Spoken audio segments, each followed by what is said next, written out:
أنا مروان فيلو ابن المناضل محمد عزت فيلو من كرد دمشق.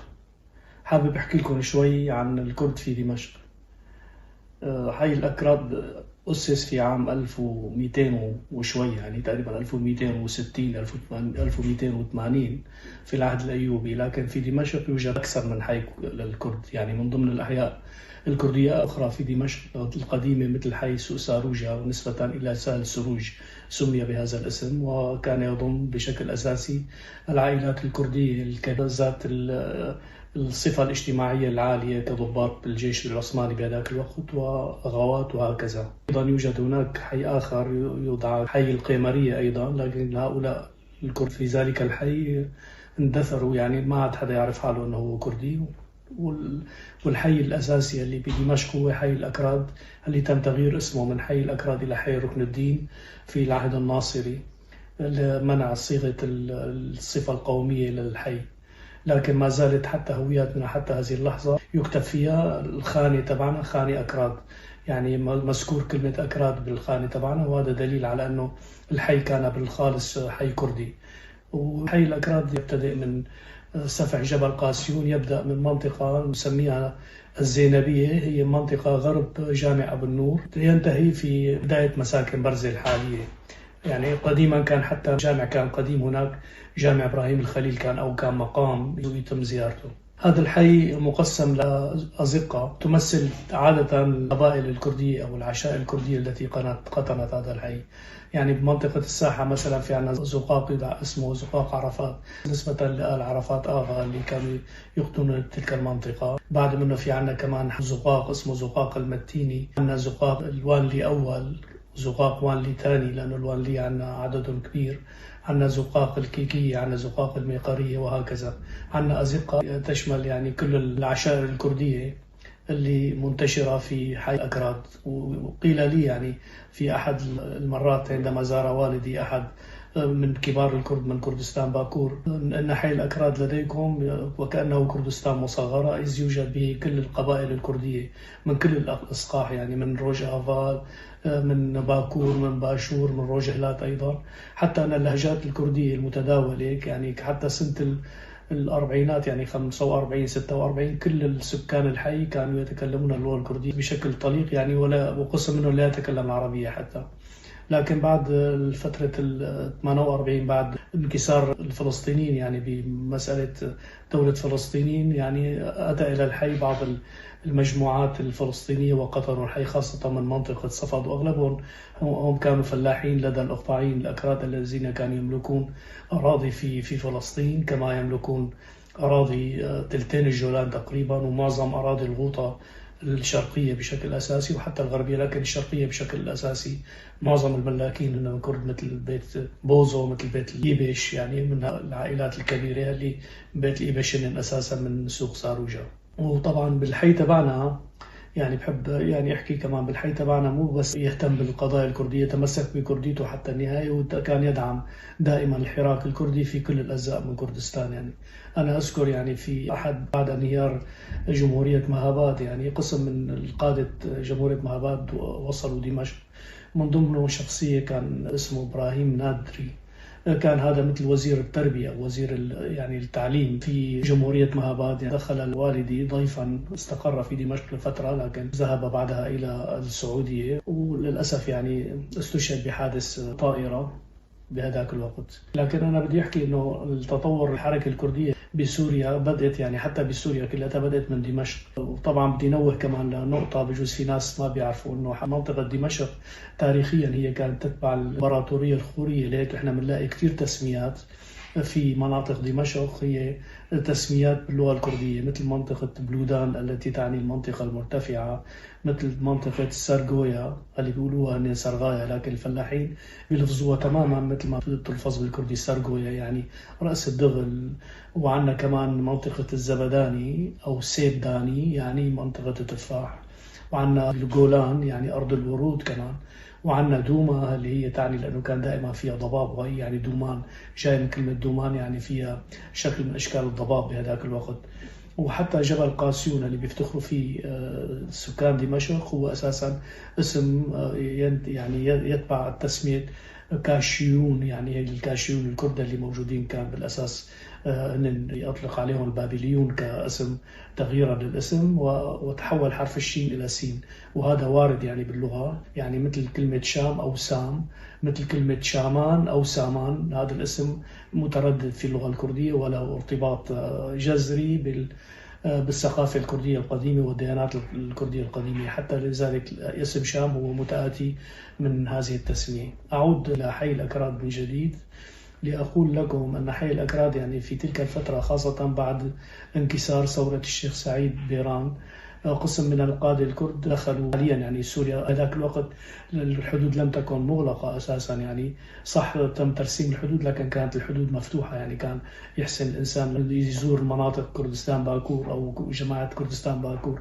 يدخلوا الأراضي السورية الحالية بدون أي أوراق رسمية، لأنه كانت العائلات قسمت بين باكور وروج أفا. لهيك دخل قسم من القادة الكرد بعد ثورة الشيخ سعيد مدينة دمشق، على رأسهم كاميران بدرخان وجلالة بدرخان وعثمان صبري وممدوح سليم غانلي وقدري بيك جميل باشا وأكرم باشا، والمجموعة هاي اللي انتم بتعرفوها كلياتكم، يعني وهن غنيين عن التعريف، اللي هن كانوا قادة الحركة الكردية بهذاك الوقت. ومن هذاك الوقت خرطوا في المجتمع الكردي في دمشق وخاصة في حي الأكراد، وتقرب منهم بهذاك الزمان يعني معظم الناس المتنورين، وحتى الأغوات الكرد الموجودين بالحي مثل علي زلفو آغا وعمر شمدين آغا والمجموعة هي ككرد. وطبعا كان من المتنورين بهذاك الوقت شخصيات معروفة يعني لعبت دور الثقافي بالمنطقة، منهم الأستاذ راشد جلعو، منهم الأستاذ رشيد شيخ الشباب، منهم والدي كمان عزت فلو. وطبعا هدول هذيك الفترة يعني تشكل أول تنظيم كردي بهذاك الوقت وسمي خويبون، اللي تشكل لبنان لحد قرى لبنان قبل القادة الكرد، يعني من ضمنهم كانوا انضم لهم عثمان صبري وكمران بدرخان جلالة بدرخان،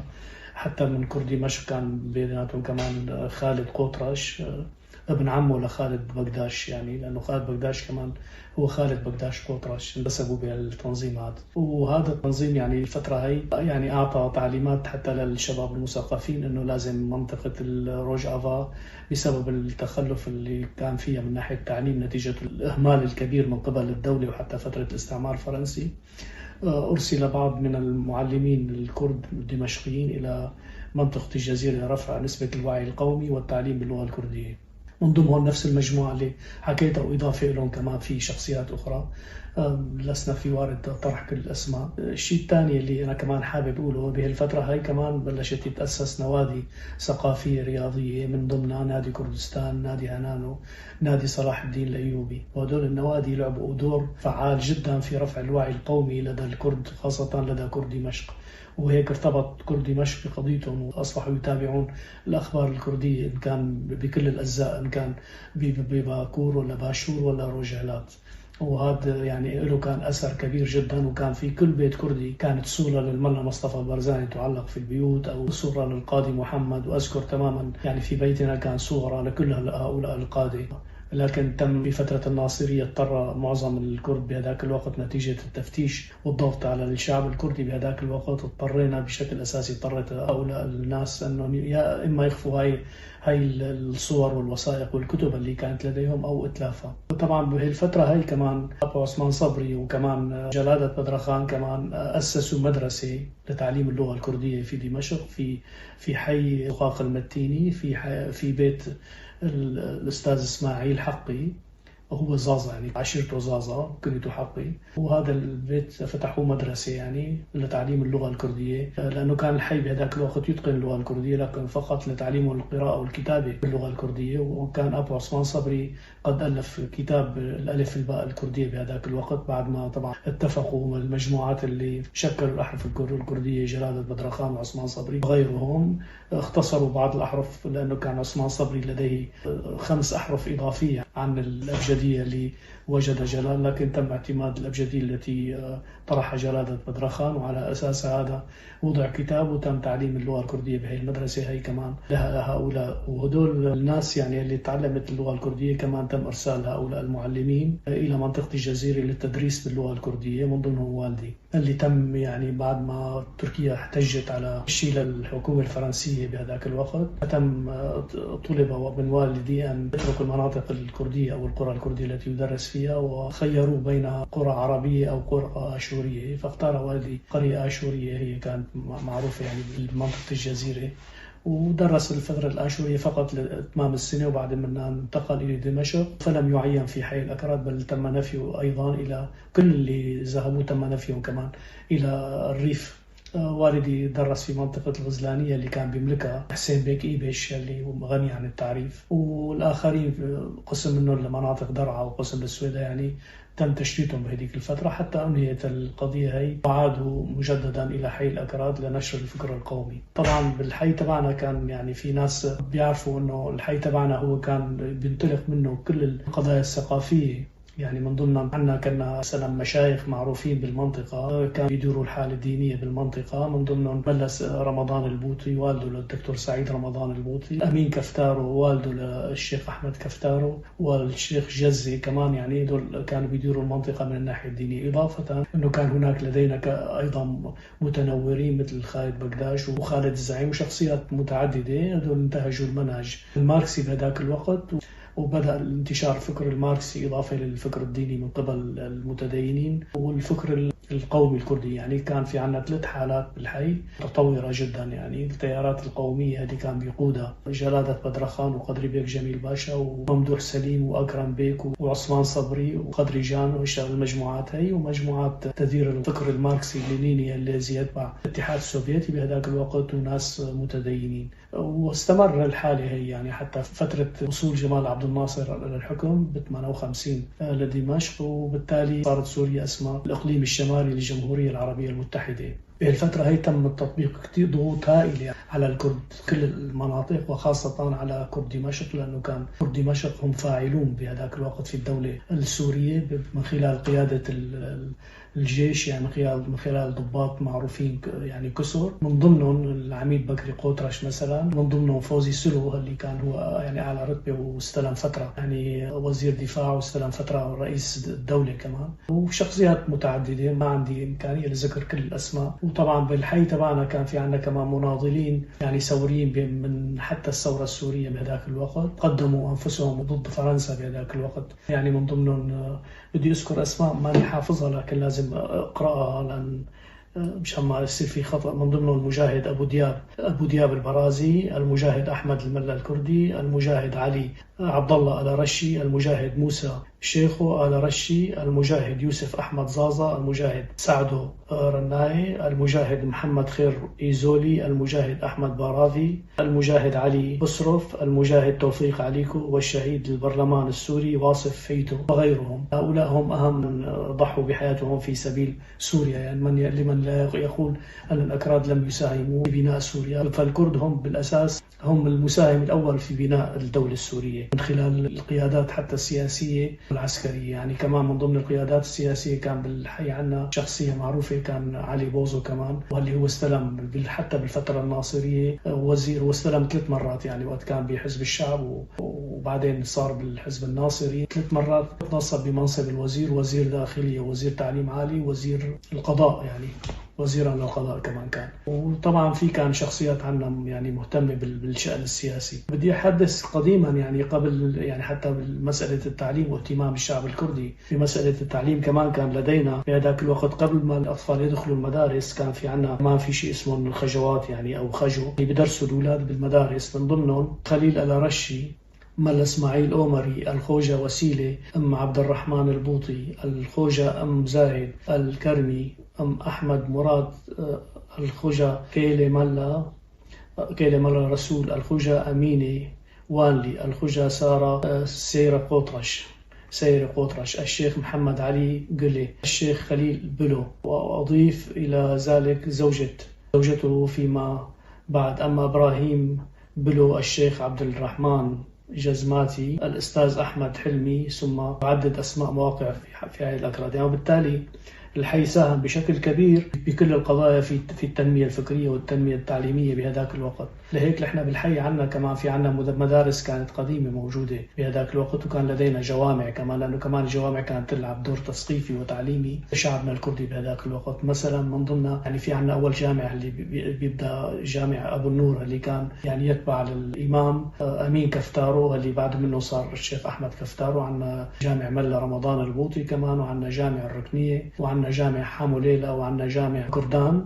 هذا هو بحارة بيطلق عليها أو زقاق يطلق عليه زقاق النوالي نتيجة لكثرة النوالين في هذا الحي في هذا الشارع. يعني كان كل أنواع بيشتغلوا فيها البروكار وبيشتغلوا فيها الموصلين اللي هي مهنة كردية أساسا. وهذا البروكار مهنة أتى فيها الكرد من كردستان باشور من منطقة كركوك والموصل ونقلوها إلى دمشق وعملوا فيها، ولم يعمل بها سوى الكرد يعني حتى الفترة الأخيرة على الأنوال اليدوية. وبعد منها في عندنا كمان جامع بيجي جامع يونس آغا، وبعدين جامع سعيد باشا. يعني في عنا هي مسألة الجوامع. عنا قضايا متعددة مرتبطة بمسألة النضال هي اللي حكينا عليها، مسألة النوادي. يعني من ضمنها كان مثلا نادي الفتيان الرياضي، هذا اللي تم نقل لعبة كرة القدم لأول مرة على يد الكرد يعني. وكان حسين بيك إيبش هو داعم إلى، هو اللي نقل هي الرياضة إلى دمشق، وشكلوا فريق اسمه فريق فتيان الأكراد، واللي كان يصير في مباريات دائما بينهم وبين الأحياء الأخرى. وهذا يعني فخر للكرد أنه هن كمان حتى نقلوا هي الرياضة للمنطقة. إضافة أنه حتى الممثلين والمخرجين في سوريا معظمهم في البدايات أن كانوا من الكرد. يعني هن من أسسوا السينما وأسسوا المسرح وأسسوا القضايا الكبيرة في دمشق. وحتى القباني يعني، وهذا اللي أطلق المسرح على اسمه، اللي هو مؤسس المسرح السوري بهذاك الوقت. آل القباني هن من أصول كردية، المناطق يعني القديمة، يعني الكرد القدماء اللي سكنوا دمشق، لكن مو من حي الأكراد يعني، لكن كردي من دمشق أيضا. لا يغيب عن بالنا كمان أنه يوسف العظمي كمان كان من كرد دمشق يعني، اللي كان وزير حربية. يعني شخصيات كثير يعني، شو ما نعدد واحد بتم بيروح عن باله شخصيات. أكيد يعني أنا اللي عم بسجل وبوصف أي قضية بشكل كلامي قد ما أكون محضر إلا أنسى بعض الأسماء، بتمنى يسامحني. يعني الناس اللي بيسمعوا هذا الفيديو يعرفوا إنه الحي تبعنا كان له دور تاريخي وقوي جدا في النهضة بسوريا ككل. في ناس كثير بيعتبروا يعني ما بيعرفوا انه كردي دمشق هن ما زالوا متمسكين بكرديتهم يمكن اكثر من اي كردي بمناطق حتى اللي بنسميها الولاتيه، اللي لساتهم ما يزالوا يتكلموا اللغه الكرديه من مناطق الجزيره يعني. وهي ميزه كانت عند الكردي كثير يفتخر، لكنه للاسف اضاع لغته. مثل حكايتي انا، ضعنا اللغه تبعنا بسبب الضغوطات الكبيره التي طبقت على الحي خاصه في العهد الناصري، والذي استمر بعد منه بالانفصال وبالوحده. يعني استمرت المعاناه لدينا. لهيك يعني الجيل الجديد لم يتكلم الكردي. لكن بالفترات الأخيرة للحقيقة كمان قامت يعني بعض المنظمات الكردية بهذاك الوقت، يعني كل التنظيمات الكردية حقيقة، بفتح مدارس بشكل سري ولتعليم الأطفال اللغة الكردية. وأنا اللغة الكردية تعلمتها كمان نفس الشيء من ضمن المدارس هي، وتعلمت على يد أستاذي الكبير الأستاذ عثمان صبري والأستاذ إبراهيم زازا كمان يعني هو من تلاميذ أبو عثمان صبري. وتعلمت اللغة الكردية حقيقة وأصبحت أستطيع أتكلمها. لكن للأسف بعد يعني مغادرتي سوريا وفي منطقة المهجر هون أنا في ألمانيا حاليا، نتيجة تعلم اللغة الألمانية فقدت الحقيقة لغتين، اللغة الإنجليزية واللغة الكردية. أفهم الكردية بشكل جيد، أستطيع التكلم فيها، لكن ليس بالشكل الكافي، ليس بالشكل المطلوب. لا أستطيع أن أعبر عن آرائي بشكل أفضل إلا باللغة العربية للأسف يعني. لكن ما زلنا يعني كردي مش متمسكين بكرديتهم، بيتمنوا من كردستان روجافا أنه يتموا يتمسكوا فينا ككرد وما ينسوا هذا المجموعة هي الموجودة. ليس نحن فقط بل كل كرد الداخل، مثل كرد حما وكرد الساحل يعني، خاصة منطقة جبل الأكراد اللي بيمتد حتى البحر يعني، واللي هن ابتدعوا قصة أنه جبل تركمان اللي هي حقيقة هي مناطق كلها جبل كرد. حتى مسلسل ضيعة هي الضيعة اللي تم تمثيل المسلسل فيها هي ضيعة كردية، غيروا اسمها لاسم آخر لكن هي اسمها الأساسي كان اسم كردي. وهذا أكيد يعني الناس بتعرفوا، يعني مناطق الساكنين في هذيك المنطقة بيعرفوا إنه هي مناطق كلها تتبع الكرد يعني. وهي المنطقة تتصل بمنطقة عفرين. وللأسف يعني في كتير ناس بيجهلوا إنه حتى بحمص معظم حمص صريف الحمصي كان من الكرد، وما زالوا مثل كرد الشام بيعرفوا حالهم كرد لكن ضيعوا لغتهم. لهيك بتلاقي في قرى هنيك يعني ما زال يطلق عليها كل الأسامي أسامي القرى أسامي كردية. من ضمنهم في قرية اسمها كرد سنية، أنا يعني كنت مر منها، وهي منطقة كلها منطقة كردية حقيقة. إضافة لحما وريف حما. يعني حتى حما بالكامل أنا أعتقد أنه هي الشعب تبعها بالأساس من الكرد كان، لكن في فترة من الفترات دخل السكن فيه. يعني هيك حما مقسمة إلى قسمين، الحاضر والسوق. وطبعا السوق هو بالأساس يعني اللي كان من فترة قبل فيدا أدو بالكامل إنه كرد، من ضمنهم عائلات معروفة مثل عائلة البرازي. العائلات هي ما بدي أدخل بمناطق حما، لكن بتمنى أن ما ننسى كرد الداخل وكرد الساحل، هذا لازم يتم ربطه. حبيت بس أعطيكم الفكرة هي، ما بعرف إنه وفيت فيها كافية الشيء هذا ولا لازم نحكي أكثر، ما بعرف يعني. لكن أعتقد إنه أعطيت فكرة مقبولة ومناسبة لنعطي فكرة عن شعبنا الكردي في سوريا، وخاصة في مدينة دمشق اللي لهم كان دور تاريخي كبير جدا في نشر الوعي الثقافي الكردي. حتى أن المنظمات والتنظيمات الكردية انطلقت بالبداية كلها من دمشق. شكرا لكم.